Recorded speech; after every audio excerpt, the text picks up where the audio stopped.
Hikmah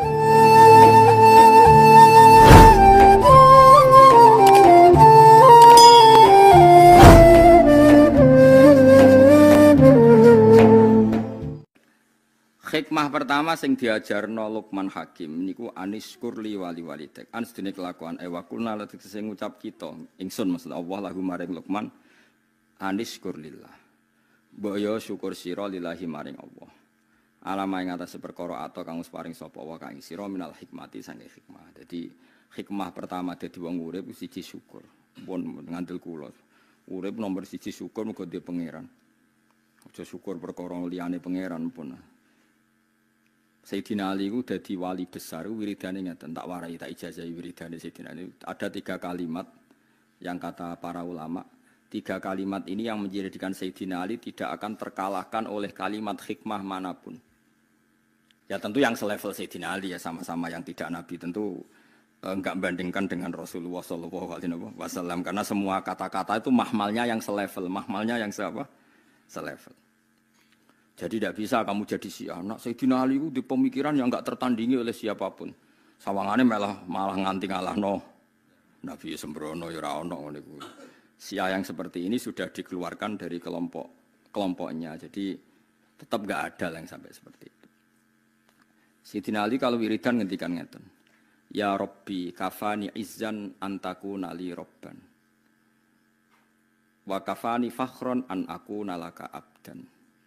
Jadi ya Allah, cukup saya ini terhormat karena punya Tuhan Engkau. Maksudnya punya Tuhan yang keren, yang lahul asmaul husna, yang ala kulli syai'in qadir. Jadi kafani izzan antakuna li robban. Saya ini sudah cukup sekali sebagai orang yang sangat-sangat terhormat karena punya Tuhan Engkau. Wa kafani fakhron an akuna laka abdan, dan saya cukup bangga sekali karena saya hamba dari jenengan. Kayak apa nistanya saya kalau hamba dari Fir'aun, dari Namrud yang sama-sama manusia. Coba betapa hinanya kita kalau jadi budaknya Namrud, termasuk budaknya Isa sekalipun. Karena kita sama-sama makhluk, sama-sama manusia. Kenapa dia Tuhan kita? Makanya Sayyidina Ali dan wa kafani fakhron an akuna laka abdan. An akuna laka abdan. Saya begitu bangga karena saya hamba dari jenengan. Masyhur itu ya. Kafani izzan antakuna li robban wa kafani fakhron an akuna laka abdan. Jadi apa ya, dulu ulama-ulama itu punya makalah-makalah yang spesial. Jadi syukur sama Allah. Terus ketiga menyangkut zuwiyat lanat dunya. Misalnya begini. Rungokno ya Mus, kowe kon nerangno kowe rada kangelan. Kowe wis kadung roh wong wedok ayu ning ngarepmu. Kamu kan butuh pertolongan dari Allah supaya tergoda dari fitnah itu. Berarti kowe butuh pertolongan Allah untuk diselamatkan dari fitnatin nisa, fitnahnya perempuan. Dengan kenyataan sekarang, kowe ngaji ngarepe ruhin, ngarepku ora ono wong wedok. Ya sama-sama selamat, tapi wis kadung roh itu kan selamatnya perjuangan. Nak ora roh selamatnya itu enak, luwih nyaman kan karena kita tidak tahu maka jadi kebutuhan. Sekarang begini. Kalau kamu punya harta, untuk mengelola jadi baik ini butuh perjuangan. Karena kadung punya, jadi mengelola untuk baik itu kadung perjuangan. Tapi nak kue kadung raduwe, kan perlu berjuang untuk cara ngelola secara baik. Kue orang arah dihisap, kan arah tak kono pengiran. Piye tak kai alpat kok, mbok gosok nyombongi kaula aku kan ndak ada gitu ngeraduwe alpat. Piye tak kai dhuwit 1 miliar kok ora zakat, kan kue gak ada duit. Nah makanya ini kata Sufyan Ats-Tsauri. Cara syukur paling mudah adalah ketika zuwiyat angkal dunya, ketika harta dialihkan dari kamu, maknanya kamu tidak punya harta, tidak punya perempuan.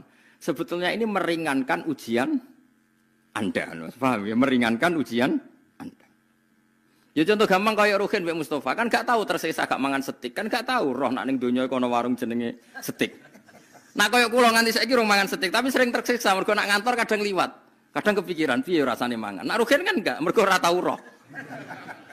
Enak dia, enak Ruhin karena enggak harus berjuang melawan kepengen mangan stik ngono maksud. Nah kula yo berjuang, kadang kepengen waktune ra pas. Mau bar magrib mbek Lukman, kok wayahe ngaji lek ora usah itu.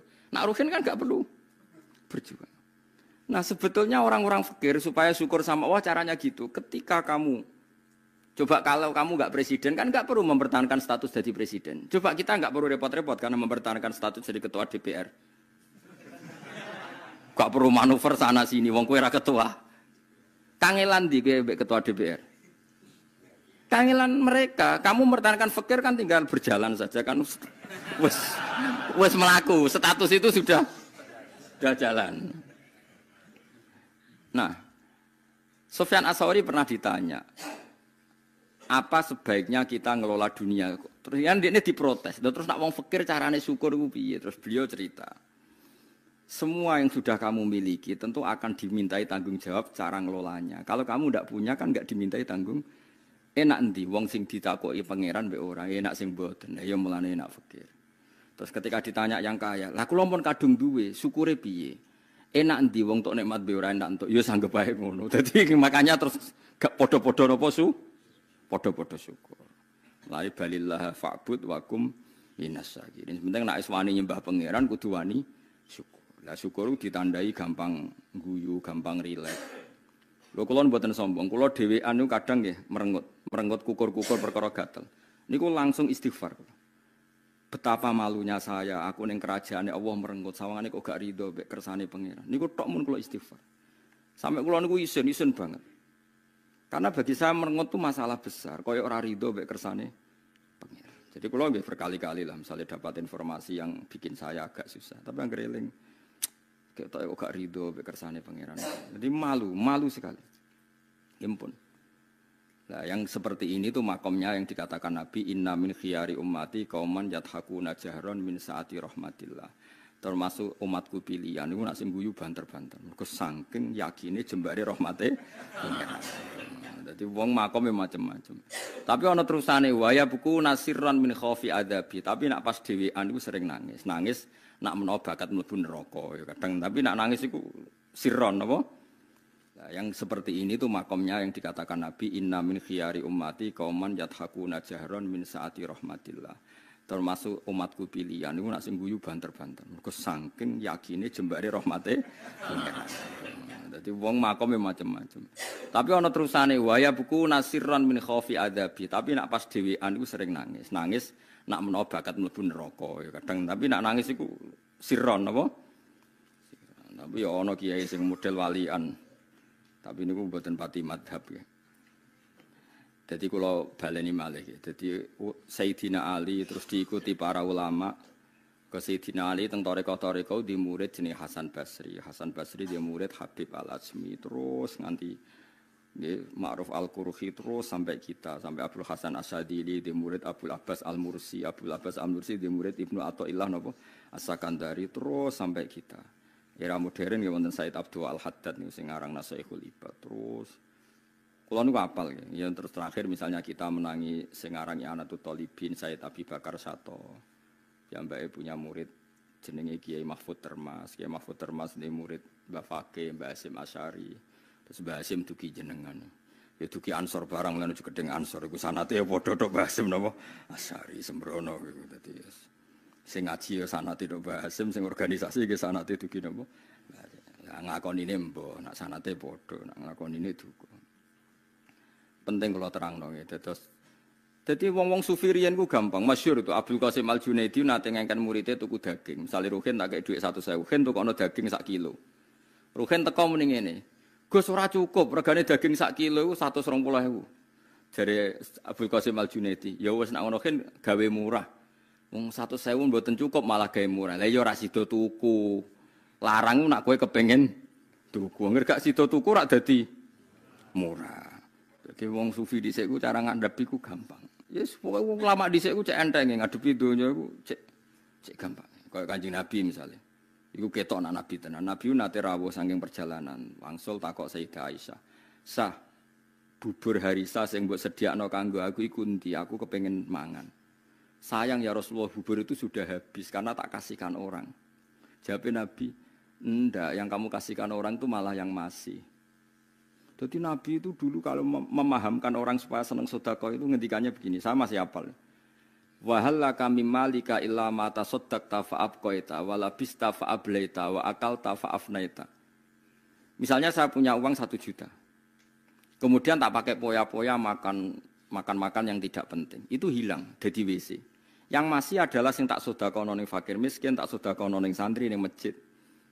Berarti ketika saya sedekah di masjid 200.000 ya itu yang masih. Tak kasihkan yatim piatu 100.000 itu yang masih. Tak kasihkan ulama 100.000 itu yang masih. Yang susuknya itu malah rawan hilang karena tak gue makan yang enggak penting atau melakukan sesuatu yang enggak. Kata Nabi, kamu dengan harta kamu hubungannya yang kamu sedekahkan berarti kamu abadikan.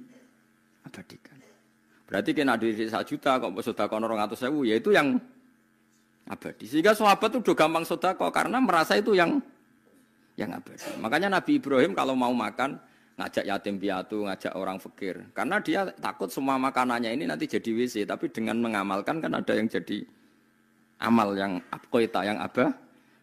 Disebut ma indakum yanfadu wa ma indallahi napa apa yang kena kamu pasti hilang, tapi yang nanti menuju Allah abadi. Seperti saya misalnya ngajar di sini.